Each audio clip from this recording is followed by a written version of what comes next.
सर्वेभ्यो नमो नमः। विद्यार्थियों, आज हम क्लास 10th सोशल साइंस के चैप्टर नंबर 1, सोशल साइंस के पॉलिटिकल के चैप्टर नंबर 1, सत्ता की साझेदारी, पावर शेयरिंग के पार्ट 2 को शुरू करेंगे। विद्यार्थियों, पार्ट 1 के अंदर हमने ओवरव्यू लिया था चैप्टर का, यानी चैप्टर के परिचय को हमने समझा था कि पावर शेयरिंग का मतलब क्या होता है, इस चैप्टर का उद्देश्य क्या है, इस चैप्टर को पढ़ने के बाद हमें क्या क्या जानने को मिलेगा। आज हम इसके द्वितीय पॉइंट पर चर्चा करेंगे, यानी दूसरे पॉइंट पर चर्चा करेंगे। देखिए, पावर शेयरिंग यानी सत्ता की साझेदारी में हमारे को निम्नलिखित पॉइंट्स को पढ़ना है।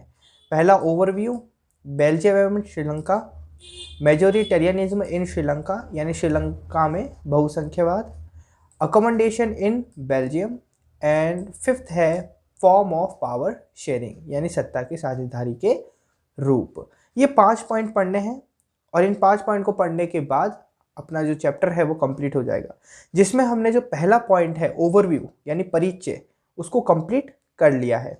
आज हम जानेंगे दूसरे पॉइंट, बेल्जियम एंड श्रीलंका।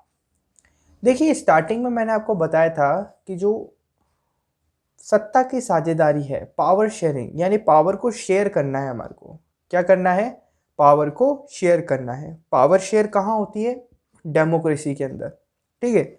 और डेमोक्रेसी में भी कहाँ पर, मेनली कहाँ पर शेयर करते हैं, किन में बांटते हैं पावर, वो बांटते हैं गवर्नमेंट के अलग अलग ऑर्गन्स में, जिसमें लेजिस्लेटिव, एग्जीक्यूटिव और जुडिशरी, विधायिका, कार्यपालिका और न्यायपालिका, इनमें क्या करते हैं, पावर को बांटते हैं। क्या करते हैं, पावर को बांटते हैं। एक टाइप तो ये होता है पावर को बांटने का। दूसरा टाइप होता है कि पावर को हम कहाँ बांटें, गवर्नमेंट्स में बांटें। यानी 2 टाइप्स की गवर्नमेंट होती है, एक होती है सेंट्रल गवर्नमेंट और एक होती है स्टेट गवर्नमेंट। तो सेंट्रल गवर्नमेंट और स्टेट गवर्नमेंट में क्या कर दें, पावर को शेयर कर दें। एक तरीका ये होता है। ये तो रही मोटे मोटे तौर पर बातें, लेकिन अभी अपन धीरे धीरे आगे पढ़ेंगे।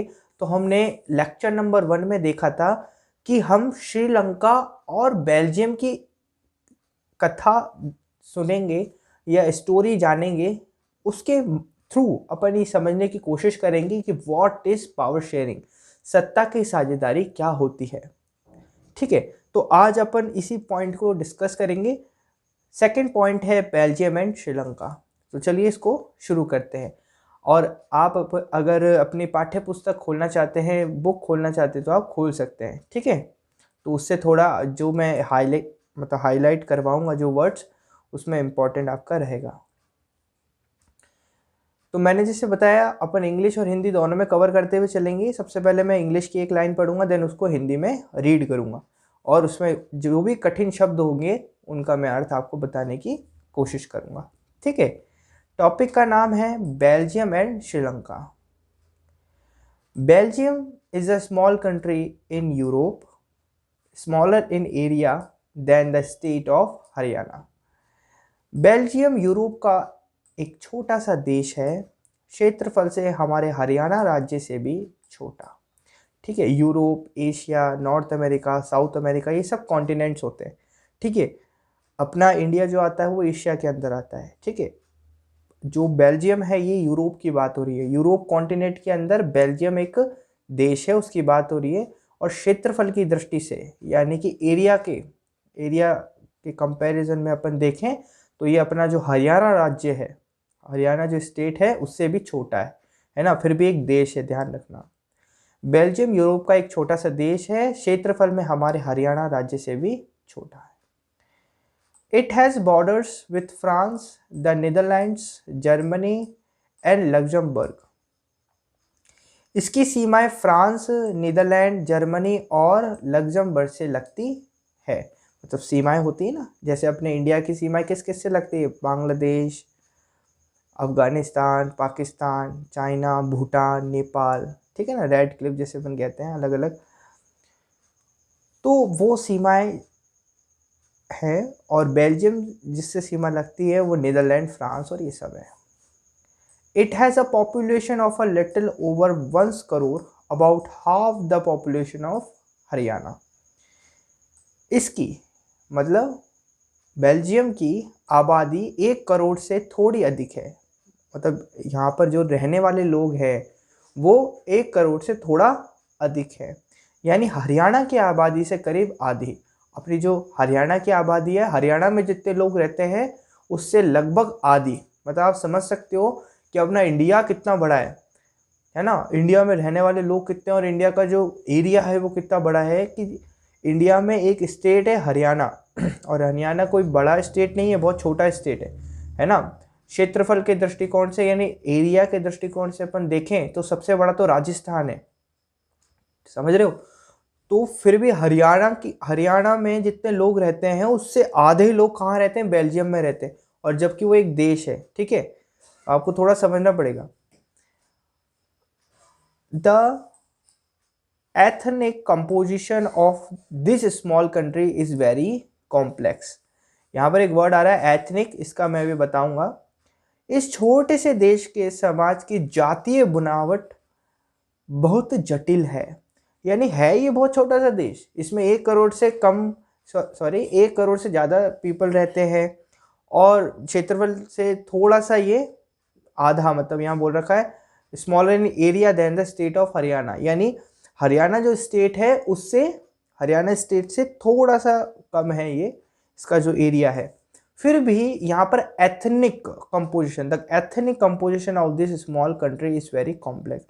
लेकिन यहाँ पर रहने वाले लोगों में एथनिक बहुत ज़्यादा है, यानी जातीय व्यवस्था, एथनिक मतलब होता है जातीय, यानी अलग अलग जाति के लोग यहाँ पर निवास करते हैं एक साथ, जातीय जटिलता बहुत ज़्यादा पाई जाती है ना, एथनिक कॉम्प्लेक्सेस बहुत ज़्यादा पाई जाती है। अब ये जातीय जटिलता क्या होती है, एथनिक कॉम्प्लेक्सेस क्या होते हैं, ये थोड़ा आगे पढ़ने पर अपन को मालूम चल जाएगा, ठीक है। सुनिए, of the countries total population 59% lives in the Flemish region and speaks Dutch language.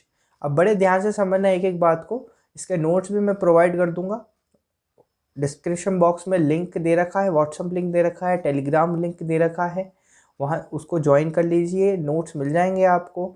आप किसी बात की टेंशन ना लें, बस पढ़ने पर ध्यान दें। Of the countries total population 59% lives in the Flemish region and speaks Dutch language. मतलब बेल्जियम देश की कुल आबादी का, बेल्जियम देश की जो कुल आबादी है उसका 59% हिस्सा या 59% हिस्सा फ्लेमिश इलाके में रहता है। किस इलाके में रहता है, फ्लेमिश इलाके में रहता है, और क्या बोलता है, डच बोलता है। क्या बोलता है, डच बोलता है। डच एक भाषा होती है, जैसे अपनी हिंदी भाषा होती है, संस्कृत भाषा होती है, इंग्लिश भाषा होती है, उसी तरीके से एक डच भाषा भी होती है। एक एरिया है फ्लेमिश एरिया, जैसे अपन बोलते हैं चुंगी का एरिया, गुलाबबाड़ी का एरिया, इसी तरीके से मतलब अलग अलग मार्केट भी होते हैं। तो उस हिसाब से जब अपन बोलते हैं एक इस एरिया में रहने वाले, तो पर्टिकुलर एरिया का नाम बताया कि देश में, बेल्जियम देश की 59% आबादी, कितनी परसेंट आबादी, 59% आबादी फ्लेमिश इलाके में रहती है, और क्या बोलती है, डच बोलती है। Another 40% people live in the Wallonia region and speak French। और शेष यानी बची हुई 40% लोग वेलोनिया क्षेत्र में रहते हैं और फ्रेंच बोलते हैं।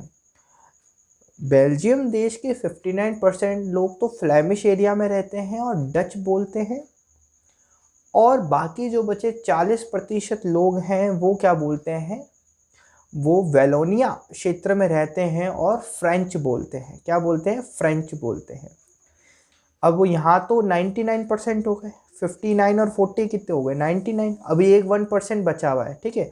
तो शेष 1% लोग जर्मन बोलते हैं, और 1% लोग क्या बोलते हैं, जर्मन बोलते हैं।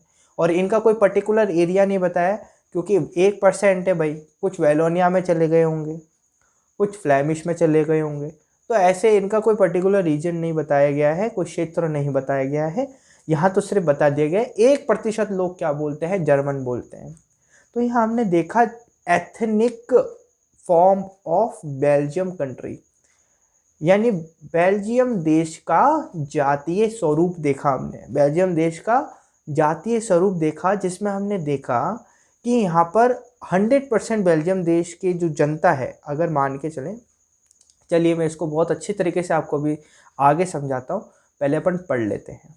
राजधानी ब्रुसेल्स के 80% लोग फ्रेंच बोलते हैं और 20% लोग डच भाषा बोलते हैं। अब यहाँ पर जैसे अपने भारत है, भारत की राजधानी या कैपिटल क्या है? न्यू दिल्ली है या न्यू दिल्ली है, ठीक है। तो उसी तरीके से बेल्जियम देश की भी राजधानी है, और ये कई बार एमसीक्यू में पूछ लिया जाता है। अपन सोचते हैं अरे यार ये एकदम से बेल्जियम की राजधानी क्यों पूछ ली गई, हमने तो कभी ऐसा पढ़ा ही नहीं। आप पढ़ते नहीं हो, आप नोट्स पढ़ते हो इसलिए आपको पता नहीं होता है ना। अगर आप एनसीईआरटी की लाइन टू लाइन पढ़ोगे तब आपको पता चल जाएगा कि जो प्रश्न आते हैं वो कहाँ से आते हैं, यहीं से ही आते हैं। आराम से एक एक लाइन को पढ़ो, कहाँ दिक्कत आ रही है। एक एक टॉपिक आराम से क्लियर करते हुए चलेंगे, एक एक लाइन को पढ़ते हुए चलेंगे, तो कहीं से भी पूछ लिया जाए आपसे, आपको कोई परेशानी नहीं होगी। तो आप समझिए जैसे भारत की जो राजधानी है वो नई दिल्ली है, उसी प्रकार से बेल्जियम की जो राजधानी है वो है ब्रुसेल्स। क्या है? ब्रुसेल्स। अब पूरे देश के तो अपन ने एथनिक फॉर्म को समझ लिया, जातीय व्यवस्था को समझ लिया, जातीय स्वरूप को समझ लिया, लेकिन अब यहाँ पर एनसीईआरटी आपको इसके राजधानी के एथनिक फॉर्म को समझा रहा है, जातीय स्वरूप को समझा रहा है, ठीक है। तो वो बताता है कि 80% ब्रुसेल्स में रहने वाले 80% लोग कैसे हैं? फ्रेंच बोलते हैं। अगर ओवरऑल देखें तो जैसे अगर पूरे देश में देखें तो सबसे ज़्यादा डच भाषी लोग रहते हैं और डच बोलते हैं, है ना। लेकिन अगर अपन ब्रुसेल्स की बात करें यानी राजधानी की बात करें तो राजधानी में 80% लोग कौन है? जो फ्रेंच बोलते हैं, है ना। और 20% लोग कौन है? डच बोलते हैं। यानी ब्रुसेल्स के अंदर सिचुएशन बदल जाती है, परिस्थिति बदल जाती है। पूरे वर्ल्ड के अंदर देखें तो डच ज़्यादा है और फ्रेंच कम है, लेकिन अगर राजधानी में देखें तो डच कम है और फ्रेंच ज़्यादा है, फ्रेंच भाषी लोग ज़्यादा है, फ्रेंच स्पीकर्स ज़्यादा है।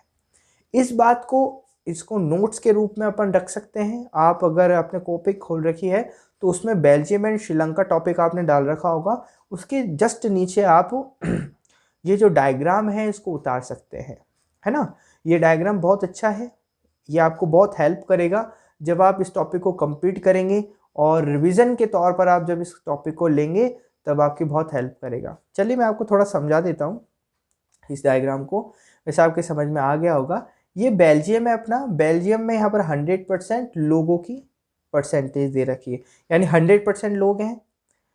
इसमें से बेल्जियम में रहने वाले जो 100% लोग हैं, इसमें से 59% लोग कौन है? फ्लेमिश रीजन में रहते हैं और क्या बोलते हैं? डच लैंग्वेज बोलते हैं। देखिए ज़्यादा कठिन नहीं है, जो हिंदी भाषी हैं यानी हिंदी मीडियम के जो विद्यार्थी हैं उनको थोड़ी तो इंग्लिश सीखनी होगी, ठीक है। यहाँ पर आप क्या है? Flemish region and speaks Dutch language, कोई दिक्कत नहीं है, यहाँ पर आराम से आप समझ सकते हैं, है ना। फ्लेमिश रीजन में रहते हैं और क्या बोलते हैं? डच लैंग्वेज बोलते हैं 59% लोग, ठीक है।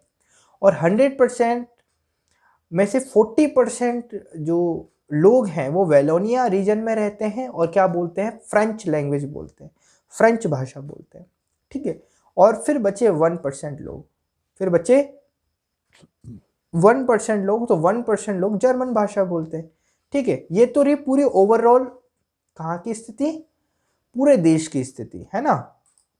ये तो किसकी स्थिति रही भाई? ये तो पूरे कंट्री की स्थिति रही है, ये तो पूरे कंट्री की सिचुएशन है। लेकिन अगर कंट्री की कैपिटल में जाएं तो ये कैपिटल की सिचुएशन है, ये वाली। ये किसकी सिचुएशन है? कैपिटल की। कैपिटल की सिचुएशन क्या है एक बार इसको भी समझ लेते हैं। तो कैपिटल क्या थी? ब्राज़ील की ब्रुसेल्स, माफ़ कीजिएगा बेल्जियम की। बेल्जियम की कैपिटल क्या थी? ब्रुसेल्स। और इसमें जो 100% रहने वाले जो लोग हैं उसमें से 80% लोग कितने परसेंट लोग? 80% लोग कौन हैं? जो फ्रेंच भाषा बोलते हैं। कौन सी भाषा बोलते हैं? फ्रेंच भाषा बोलते हैं। और 20% लोग कौन हैं? जो डच भाषा बोलते हैं। कौन सी भाषा बोलते हैं? डच भाषा बोलते हैं। इस डेटा को आप अपने मस्तिष्क में एकदम फिट कर लीजिए, क्योंकि ये थोड़ा आगे आपको याद मतलब आपको याद करने की आवश्यकता होगी, इसलिए मैंने आपको बहुत अच्छी तरीके से यहाँ पर समझा दिया है। ठीक है, आशा करता हूँ आपके समझ में आ गया होगा। अब अपन थोड़ा आगे बढ़ते हैं। आगे लिख रखा है the minority French speaking community was relatively rich and powerful. अर्थात अल्पसंख्यक फ्रेंच भाषी लोग, माइनॉरिटी मतलब क्या होता है? अल्पसंख्यक। अल्पसंख्यक मतलब क्या होता है? थोड़ी संख्या में। अल्प मतलब थोड़ा, संख्यक मतलब संख्या या नंबर, यानी थोड़े नंबर में, यानी थोड़ी संख्या में फ्रेंच भाषी लोग तुलनात्मक रूप से यानी कंपैरेटिवली या रिलेटिवली ज़्यादा समृद्ध यानी रिच और ताकतवर यानी शक्तिशाली या पावरफुल रहे हैं। हमने देखा अभी पीछे पीछे, आप देखिए वापस से, कि बेल्जियम में 59% कौन है? डच भाषी हैं। कौन है? डच भाषी। और 40% कौन है? फ्रेंच भाषी हैं। लेकिन ये जो फ्रेंच लोग हैं ना, ये जो फ्रेंच लोग हैं, आपको समझना पड़ेगा यहाँ पर, ये जो फ्रेंच लोग हैं ये रिच हैं एंड पावरफुल हैं। किसकी रिलेटिव में, किसके कंपैरिजन में, किसकी अपेक्षा? इन डच भाषी लोगों की अपेक्षा। ये है संख्या में बहुत ज़्यादा है, 59% है, लेकिन इंटेलिजेंट, पावरफुल, रिच कौन है? फ्रेंच भाषी लोग हैं, जबकि वो कितने हैं? 40% है। ठीक है, आपको ये समझना पड़ेगा।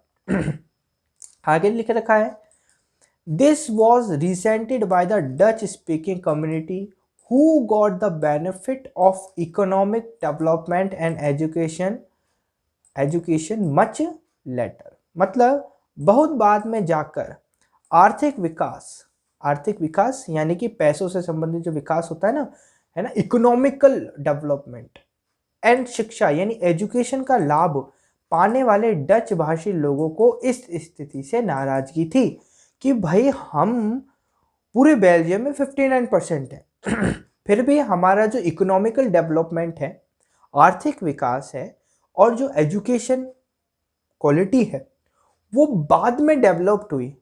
पहले किसकी डेवलप्ड हो गई? जो हमसे कम कम्युनिटी वाले लोग हैं, यानी जो फ्रेंच भाषी, उनकी पहले वो उनका जो डेवलपमेंट हो गया, यानी उनका इकोनॉमिकल डेवलपमेंट भी हो गया और उनका क्या हो गया? एजुकेशन भी उनकी अच्छी हो गई पहले, हमसे पहले। ऐसा क्यों? तो क्या हो गया आगे देखिए क्या हुआ, इससे क्या हुआ। This led to tension between the Dutch speaking and French speaking communities during the 1950s and 1960s। इससे क्या हुआ? इसके चलते 1950 और 1960 के दशक में फ्रेंच और डच बोलने वाले, फ्रेंच बोलने वाले और डच बोलने वाले समूहों के बीच तनाव बढ़ने लगा। यानी उनके बीच में क्या होने लगा? लड़ाई होने लगी, तनाव क्या होने लगा? ग्रो होने लगा कि भाई ऐसे कैसे हो रहा है भाई, है। डच वाले सोचने लगे कि भाई कि हमारे को तो पहले मिल जाना चाहिए था ये सब कुछ, फिर हमारे को ऐसे, तो ये सारी की सारी बातों से क्या होने लगी? लड़ाई होने लगी। ठीक है, इसके बाद क्या हुआ कि the tension between the two communities was more acute in Brussels. Brussels क्या था? ब्राजील की, बेल्जियम की राजधानी। तो इन दोनों समुदायों के टकराव का सबसे तीखा रूप ब्रुसेल्स में दिखा, क्योंकि पूरे ओवरऑल तो अपन देखेंगे डच ज़्यादा थे और फ्रेंच कम थे, और ब्रुसेल्स में देखें तो ब्रुसेल्स के अंदर फ्रेंच कम थे और फ्रेंच ज़्यादा थे, फ्रेंच भाषी लोग ज़्यादा थे और डच कम थे, है ना। पीछे वाले डायग्राम से आप देख सकते हैं, ये ब्रुसेल्स की सिचुएशन है जिसमें 80% जो लोग हैं वो फ्रेंच बोलते हैं और 20% लोग डच बोलते हैं। तो यहाँ पर भी तनाव हो रहा है। यहाँ पर किसका दबाव है? यहाँ पर फ्रेंच का दबाव है किस पर? डच पर। और वहाँ ओवरऑल किसका दबाव है? डच का दबाव है फ्रेंच पर। ब्रुसेल्स में फ्रेंच का दबाव डच पर, और कंट्री में देखें तो डच का दबाव फ्रेंच पर। आगे देखते हैं क्या होता है। Brussels presented a special problem. The Dutch speaking people constituted a majority in the country but a minority in the capital। मतलब यह एक विशेष तरह की समस्या थी कि डच बोलने वाले लोग संख्या के हिसाब से अपेक्षाकृत ज़्यादा थे। संख्या के हिसाब से यानी उनकी जो नंबर्स थे, संख्या थी, उसके हिसाब से तो वो ज़्यादा थे, है ना, 59%।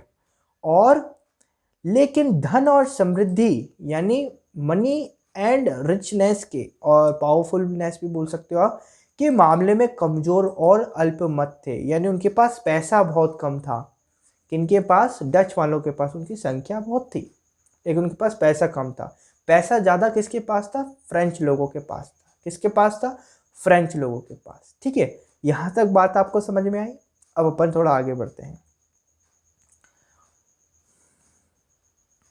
तो यहाँ आप इस स्थिति को देख सकते हैं कि अभी जो मैंने आपको बताया कि बेल्जियम की अगर बात करें ओवरऑल कंट्री में तो 100% जो लोग हैं उसमें से 59% कौन है जो डच बोलते हैं और 40% कौन पीपल है जो फ्रेंच बोलते हैं। जिसमें जो 59% जो लोग हैं वो लेस रिच एंड पावरफुल यानी कम रिच हैं और कम पावरफुल हैं, और 40% जो फ्रेंच भाषी हैं यानी फ्रेंच स्पीकर्स हैं वो मोर रिच एंड पावरफुल हैं। इस बात को आप ध्यान रखेंगे, है ना, कि 59% जो लोग हैं वो कौन है? डच हैं, लेकिन संख्या में वो ज़्यादा हैं, लेकिन उनको जो रिच एंड पावरफुल है उनका जो लेवल है वो लेस है रिलेटिवली, अपेक्षाकृत या तुलनात्मक रूप से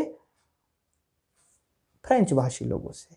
ठीक है, यहाँ तक आपको समझ में आया। और इस चीज़ को आप यहाँ से भी देख सकते हैं कि फ्लैमिश में ये जो येलो येलो वाला एरिया है ना, ये पूरे डच भाषी लोगों का है जो फ्लैमिश एरिया में रहते हैं। ये बेल्जियम का पूरा मैप दे रखा है आपको, ये पूरा का पूरा बेल्जियम का मैप है। इस पूरे के पूरे बेल्जियम मैप के अंदर जो नॉर्थ साइड में यानी ऊपर की साइड में अगर देखेंगे जो पीला पीला एरिया दिख रहा है ये पूरा का पूरा फ्लैमिश एरिया है। कौन सा एरिया? ये फ्लैमिश एरिया, जहाँ पर डच स्पीकिंग लोग रहते हैं। फिर आप देखेंगे वैलोन ये है फ्रेंच स्पीकिंग एरिया नीचे की साइड में। ठीक है, और फिर ब्रुसेल्स कैपिटल रीजन, ब्रुसेल्स सीरी इसकी कैपिटल रीजन, इसके अंदर आप देख सकते हैं यहाँ पर ये ऐसे। ठीक है, यहाँ पर क्या है? ये ब्रुसेल्स है अपनी, और यहाँ पर जर्मन स्पीकिंग जो ऊपर जर्मन 1% थे ना, 1% जर्मन, और ये फ्रेंच थे 40%, और ये थे कितने? 59%। समझ में आ रहा है सभी विद्यार्थियों को? चलिए, तो क्या मैप से आप थोड़ा इसको रिलेटिव कर पाएंगे, इसको बहुत अच्छी तरीके से और समझ पाएंगे। अब आगे बढ़ते हैं। Let us compare this to the situation in another country. आइए इस स्थिति की तुलना एक और देश से करें। अब अपन ने बेल्जियम की कथा तो पूरी समझ ली, सारा फंडामेंटल समझ लिया कि बेल्जियम के अंदर क्या होता है, कैसे एथनिक यानी जातीय व्यवस्था, एथनिक अरेंजमेंट है कहाँ पर? बेल्जियम के अंदर। ये तो अपन ने समझ लिया। अब अपन ऐसा का ऐसा उदाहरण एक और कंट्री में भी देखते हैं। Sri Lanka is an island nation just a few kilometres off the southern coast of Tamil Nadu. Sri Lanka एक द्वीपीय देश है। द्वीपीय या आइलैंड मतलब आप जानते हैं टापू जैसा, ठीक है, जो तमिलनाडु के दक्षिणी तट से कुछ किलोमीटर की दूरी पर स्थित है। तमिलनाडु है उससे कुछ थोड़े किलोमीटर दूर स्थित है, यानी बसा हुआ है। It has about 2 crore people, about the same age in Haryana. इसकी आबादी करीब 2 करोड़ है, यानी हरियाणा के बराबर।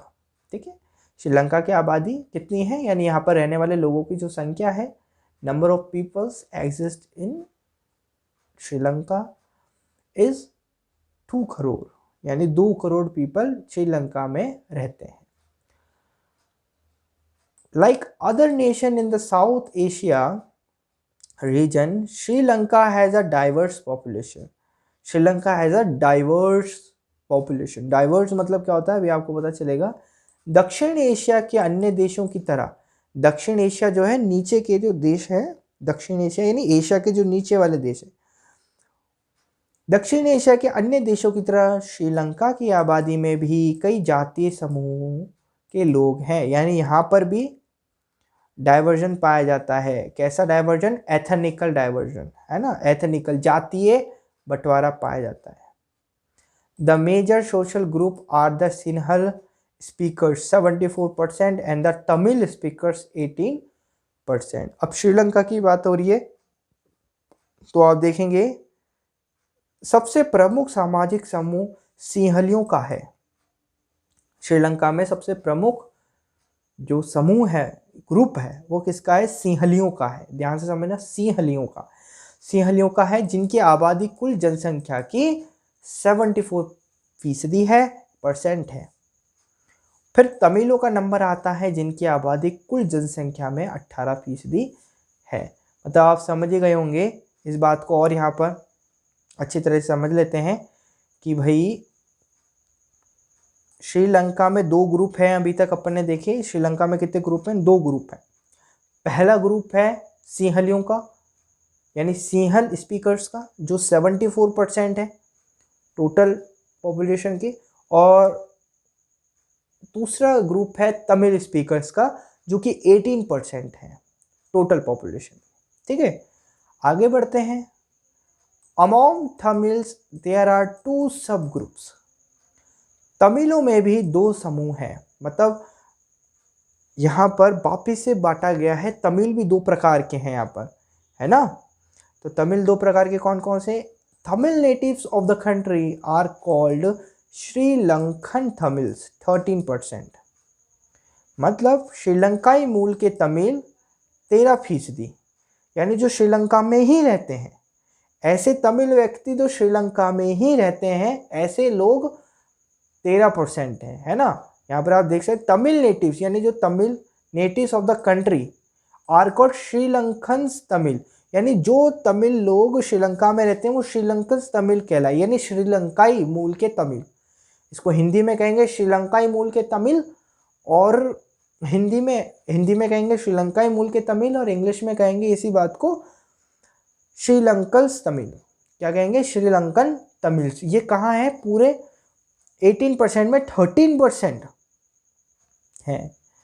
The rest whose forefathers came from India as plantation workers during colonial period are called Indian Tamils, are called Indian Tamils। और जो 2 पार्ट्स में डिवाइड करा था, एक तो समझ लिया अपन ने श्रीलंकन तमिल्स जो कि 13% है, 18% में 13% है। अब जो बाकी जो 5% पीछे बचे वो है इंडियंस तमिल कहलाते हैं। कौन कहलाते हैं? इंडियंस तमिल। तो और हिंदुस्तानी तमिल जो औपनिवेशिक शासनकाल में, औपनिवेशिक शासनकाल में मतलब औपनिवेशिक कॉलोनियल पीरियड, जिसमें क्या होता है कि एक कंट्री पर दूसरी कंट्री क्या कर लेती है? आक्रमण करके उस कंट्री को जीत लेती है। तो वहाँ के जो लोग हैं, वहाँ के जो लोग हैं वो काम करने के लिए कहाँ लाए जाते हैं? कंट्री में भेजे जाते हैं। इस तरीके से वो कहलाता है कॉलोनियल पीरियड, औपनिवेशिक शासनकाल। तो और हिंदुस्तानी तमिल यानी इंडियंस तमिल, जो औपनिवेशिक शासनकाल में बागानों में काम करने के लिए भारत से लाए गए लोगों की संतान है ना। भारत से श्रीलंका क्योंकि अलग रहता है, भारत का स्टेट नहीं है कोई श्रीलंका, ठीक है, एक देश, एक कंट्री है, अलग इंडिपेंडेंट स्वतंत्र कंट्री है। तो क्या है कि भारत से लोगों को लाया गया, भारत में जो तमिल थे या कोई भी लोग जो थे वहाँ से लाया गया। कहाँ पर? श्रीलंका के अंदर लाया गया। किस लिए लाया गया? बागानों की प्लांटेशन के लिए, है ना, बागानों में काम करने के लिए लाया गया। तो वो जो तमिल कहलाए जो भारत से लाए गए उनको कहा हिंदुस्तानी तमिल। क्या कहा गया? हिंदुस्तानी तमिल। इसको बड़े ही ध्यान से समझना है आपको। हिंदी वाले यहाँ सर्कल कर रहा हूँ, हिंदुस्तानी तमिल पे टिक कर लें, और एक कर लें श्रीलंकाई मूल के तमिल, ठीक है। और जो अपने इंग्लिश मीडियम वाले बच्चे हैं वो यहाँ पर टिक कर लें, एक तो श्रीलंकन तमिल्स, और दूसरा जो है वो है यहाँ पर इंडियन तमिल्स, ठीक है। तमिल की दो कैटेगरीज हैं, एक तमिल्स, श्रीलंकन तमिल्स और एक इंडियन तमिल्स। इंडियन तमिल्स कहाँ से? जो इंडिया से लाए गए थे। बड़ी सीधी सीधी बातें आपको समझ में आ गई होगी। अब आगे बढ़ते हैं। As you can see from the map, Sri Lankan Tamils are concentrated in the north and east of the country. मौजूदा श्रीलंका के नक्शे पर गौर करें तो पाएंगे कि तमिल मुख्य रूप से उत्तर और पूर्वी प्रांतों में आबाद हैं। उत्तर यानी नॉर्थ, पूर्वी मतलब ईस्ट में, ठीक है। Most of the Sinhala speaking people are Buddhist while most of Tamils are Hindus और मुस्लिम। अधिकतर सिंहली भाषी लोग बौद्ध हैं, यानी बौद्ध धर्म से संबंधित हैं, जबकि तमिल भाषी लोगों में हिंदू और कुछ मुसलमान हैं। मतलब जो तमिल वाले हैं उसमें कुछ मुसलमान हैं, कुछ हिंदू हैं, लेकिन जो सिंहल भाषा बोलते हैं जो व्यक्ति, सिंहलियाँ जो हैं, वो अधिकांश से बौद्ध हैं। क्या हैं? बौद्ध धर्म को मानने वाले। श्रीलंका की आबादी, यहाँ देख सकते हैं, there are about 7% Christians who are both Tamil and Sinhala. Sri Lanka की आबादी में ईसाई लोगों का हिस्सा 7% है और वे सिंहली और तमिल दोनों भाषाएं बोलते हैं, है ना, दोनों भाषाएं बोलते हैं, तमिल भी बोलते हैं और सिंहली भी बोलते हैं। ऐसे 7% लोग हैं क्रिश्चियंस। ये कभी कभी पूछ लिया जाता है कि कितने परसेंट क्रिश्चियंस हैं श्रीलंका के अंदर, जो सिंहली और दूसरी भाषा कौन सी है? तमिल भाषा, दोनों बोल लेते हैं। तो आपको बताना पड़ेगा वहाँ पर परसेंटेज, 7%। इसलिए तो मैं आपको बड़े ही ध्यान से आपको एक एक बात समझा रहा हूँ। तो ये जो भी बात अपन ने समझी, इसको एक डायग्राम से समझ लेते हैं। जैसे बेल्जियम वाले में समझा था कि भाई श्रीलंका की 100% पॉपुलेशन है, जिसमें से 74% जो पॉपुलेशन है वो सिंहल स्पीकर्स है, यानी सिंहल भाषा बोलती है, और 18% जो है वो तमिल भाषा बोलती है, तमिल स्पीकर्स है। देन वापस से हमने तमिल स्पीकर्स को दो भागों में बांटा था। एक बांटा श्रीलंकन तमिल्स और दूसरा था इंडियन तमिल्स। श्रीलंकन तमिल्स वो तमिल्स थे जो कि श्रीलंका के मूल निवासी थे, जो श्रीलंका में ही रहते थे, और दूसरे इंडियन तमिल्स वो तमिल्स थे जो कि भारत से लाए गए थे श्रीलंका में। किस लिए लाए गए थे? प्लांटेशन करवाने के लिए। हिंदी में बोले तो बागानों के काम के लिए लाए गए थे। बात सही है क्या? बोले ठीक है, समझ में आ रही है आपको हर एक बात? ठीक है, तो अब आगे बढ़ते हैं। Just imagine what could happen in situation like this. अब जरा सोचिए कि ऐसी स्थिति में क्या हो सकता था। ऐसी स्थिति में क्या हो सकता था? In Belgium the Dutch community could take advantage of its numeric majority and force its will on the French and German speaking population. Belgium में क्या हो सकता था? बेल्जियम में डच भाषी लोग, जो कि जनसंख्या में ज़्यादा थे, डच भाषी लोग अपनी बड़ी संख्या के बल पर, अपनी मेजॉरिटी बड़ी संख्या के बल पर फ्रेंच भाषी और जर्मन भाषी लोगों पर अपनी इच्छाएं थोप सकते थे, है ना। ऐसा हो सकता था बेल्जियम के अंदर। और this would push the conflict among communities further. इससे उनके बीच की लड़ाई और बढ़ जाती, जो पहले से लड़ाई हो रखी थी, है ना, कि तुम्हारा डच भाषी लोग क्या बोल रहे थे कि फ्रेंच वालों का पहले डेवलपमेंट हो गया, विकास हो गया, हमारा बाद में हो। ये तो तनाव तो चल ही रहा था। अब क्या, जो डच भाषी लोग थे वो अपनी संख्या का एडवांटेज उठाकर, अपनी जो संख्या है उसका फायदा उठाकर क्या कर सकते थे? फ्रेंच भाषी लोग और जर्मन भाषी लोगों पर क्या कर सकते थे? चढ़ाई कर सकते थे, यानी उनको अपना गुलाम बना सकते थे। क्या हुआ वो आगे पता चलेगा, ठीक है। आगे लिख रखा है, this could lead to a very massive partition of the country. Both the sides would claim control over Brussels. संभव था इससे देश बट जाता और ब्रुसेल्स पर दोनों पक्ष अपना अपना दावा ठोकते, है ना, कि भाई ये ब्रुसेल्स मेरा है, और डच भाषी लोग बोलते ब्रुसेल्स मेरा है, फ्रेंच भाषी लोग बोलते थे ब्रुसेल्स मेरा है। ब्रुसेल्स क्या? बेल्जियम की राजधानी। अपन जानते हैं अगर किसी भी कंट्री की जो कैपिटल होती है, राजधानी होती है, अगर उस पर कंट्रोल कर लिया जाए तो पूरा देश हाथ में आ जाता है।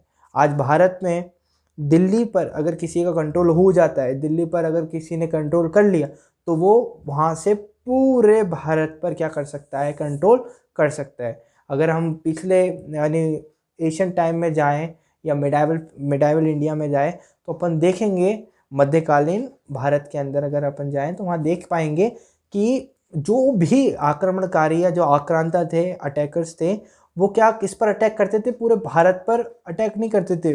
वो पहले स्टडी करते थे और देखते थे कि इस रीजन की, इस क्षेत्र की राजधानी क्या है, उस पर अटैक करो सबसे पहले, फिर वहाँ से तो सब कंट्रोल हो जाएगा। क्योंकि राजधानी में जो राजा होता है ना, वो सबसे शक्तिशाली होता है, ऐसा माना जाता है ना। अगर सबसे शक्तिशाली राजा को हरा दिया तो वैसे ही आपके साथ पूरा सत्ता हो जाती है। ठीक है, आगे लिख रखा है, in Sri Lanka the Sinhala community enjoyed an even bigger majority and could impose its will on the entire country। मतलब श्रीलंका में सिंहली आबादी का बहुमत और ज़्यादा था और वे लोग मुल्क में अपनी मनमानी चला सकते थे, है ना। वहाँ पर श्रीलंका में सिंहली लोग ज़्यादा थे तो सिंहली लोग क्या कर सकते थे, अपनी मनमानी चला सकते थे। Now let us look at what happened in both these countries। आइए अब ये देखें कि असल में दोनों देशों में क्या क्या हुआ, कि बेल्जियम में क्या हुआ और श्रीलंका में क्या हुआ। क्या सही में जो हमने एज्यूम करा है, जो हमने सोचा है, क्या वही हुआ या फिर कुछ सोचने के परे हुआ। ठीक है, ये अपन देखेंगे, लेकिन ये देखेंगे अगले सेक्शन के अंदर, अगले लेक्चर के, अगले जो वीडियो लेक्चर होगा उसके अंदर देखेंगे। इससे पहले आपको क्या रखना है, रिवीजन के तौर पर आपको ये डायग्राम याद रखना है कि बेल्जियम के अंदर 100% लोगों में से 59% लोग डच लैंग्वेज बोलते थे, 40% फ्रेंच लैंग्वेज बोलते थे और 1% जर्मन लैंग्वेज बोलते थे। श्रीलंका की ये जो 100% लोग थे, इसमें 74% सिंहली स्पीकर्स थे और 18% तमिल स्पीकर्स थे। ये आपको ध्यान रखना है। आज की वीडियो को यहीं समाप्त करते हैं। इतनी जो नॉलेज आपको मिली है, इसको आपको ढंग से स्टोर करके रखना है अपने दिमाग के अंदर और अगली वाली वीडियो के लिए तैयार हो जाना है, बूस्टअप हो जाना है। ठीक है, आज की वीडियो को यहीं समाप्त करते। नमो नमः।